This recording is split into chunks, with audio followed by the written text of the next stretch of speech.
പണം കൊണ്ട് നേടാവുന്ന എല്ലാം മനുഷ്യൻ്റെ മനസ്സ് അഭിമുഖീകരിക്കുന്ന വിഷയങ്ങൾക്കെല്ലാം പര്യാപ്തമല്ല. നമ്മുടെ ശാരീരികമായ ആവശ്യങ്ങൾ എന്തെല്ലാമോ അതിന് പണത്താലുള്ളവ കൊണ്ട് നമുക്ക് നേരിടാൻ പറ്റും. ശരീരത്തിൻ്റെ സുഖത്തിന്, ശരീരത്തിൻ്റെ സൗഖ്യത്തിന്, അങ്ങനെ അതിൻ്റെ ശരീരത്തിൻ്റെ സന്തോഷത്തിനുള്ളതായ എല്ലാ കാര്യങ്ങൾക്കും നമുക്ക് പണം കൊണ്ട് കാര്യങ്ങൾ നേടാൻ കഴിയും. പക്ഷേ മനസ്സിനെ അഭിമുഖീകരിക്കുന്ന മാനസികമായ പ്രശ്നങ്ങൾക്ക് ഈ പണം കൊണ്ട് എന്തു ചെയ്യാൻ പറ്റും? മനുഷ്യൻ്റെ മനസ്സിനെ അഭിമുഖീകരിക്കുന്ന എന്തെല്ലാം പ്രശ്നങ്ങളുണ്ട്? നിരാശ, ഉത്കണ്ഠ, വിഷാദം, മാനസിക സമ്മർദ്ദം, ഇതിനെയൊക്കെ നമുക്ക് പണം കൊണ്ട് നേരിടാൻ പറ്റുമോ? ഈ വിഷയങ്ങളൊക്കെ പരിഹരിക്കണമെന്നുണ്ടെങ്കിൽ നമ്മൾ യഥാർത്ഥമായും ദൈവത്തിൻ്റെ സന്നിധിയിൽ വന്നേ മതിയാകുള്ളൂ. ദൈവത്തിൻ്റെ സന്നിധിയിൽ വന്നെങ്കിൽ മാത്രമേ മനസ്സിനെ അലട്ടുന്ന ഏത് ഭാരത്തിനും, ഏത് പ്രധാനമായ മനസ്സിനെ അലട്ടുന്ന എല്ലാ ഉത്കണ്ഠകൾക്കും, എല്ലാ മാനസിക സമ്മർദ്ദങ്ങൾക്കും പരിഹാരമുണ്ടാകണമെങ്കിൽ നമ്മുടേതായ പ്രശ്നങ്ങൾ, അതിന് കാരണമായ പ്രശ്നങ്ങൾ പ്രാർത്ഥനയിലൂടെ കർത്താവിൻ്റെ സന്നിധി ഇറക്കി വെക്കണം.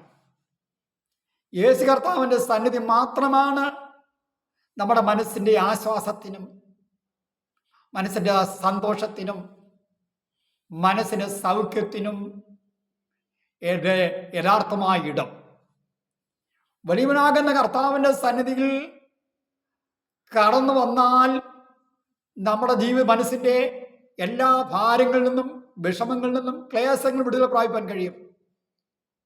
അതുകൊണ്ട് ഈ നാടുകളിൽ എന്ത് ചെയ്യണം? നമ്മൾ കർത്താവിലേക്ക് കടന്നു വരേണ്ടത് ആവശ്യമാണ്. ജീവിതത്തിൽ നമ്മൾ മനസ്സിനെ അഭിമുഖീകരിക്കുന്നതായ വിഷയങ്ങൾ പലതും നമ്മുടെ ജീവിതത്തിൻ്റെ ബുദ്ധികേടിൽ നിന്നും, നമ്മൾ ജീവിതത്തിൽ ചെയ്യുന്ന പാപങ്ങളിൽ നിന്നും, പാപബന്ധങ്ങളിൽ നിന്നും സംഭവിക്കുന്നതാകാം. ആ വിഷയങ്ങളെ കർത്താവിൻ്റെ സന്നിധിയിൽ അനുദപിച്ച് ഏറ്റുപറഞ്ഞ് ഉപേക്ഷിച്ച് കരയുമ്പോൾ വലിയവനാകുന്ന കർത്താവും നാമം തമ്മിൽ ഒരു നിരപ്പിൻ്റെ അനുഭവത്തിൽ എത്തിച്ചേരുവാനായിട്ട് കഴിയും.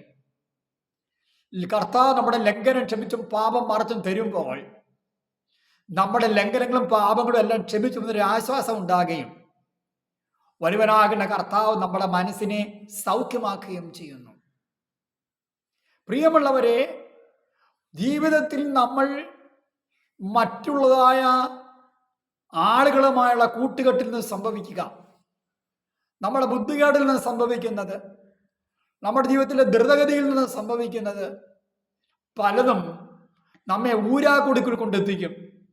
നമ്മുടെ ജീവിതത്തിൽ നിരാശയിലേക്ക് കൊണ്ട് എത്തിക്കുന്ന അവസ്ഥയിലേക്ക് ആക്കി തീർക്കും. രക്ഷപ്പെടാൻ കഴിയാത്ത അവസ്ഥയിലേക്ക് നമ്മൾ ആയിത്തീരുമ്പോൾ എന്ത് ചെയ്യണമെന്നറിയാത്ത നിസ്സഹായ ബോധം നമ്മെ ഭരിക്കും.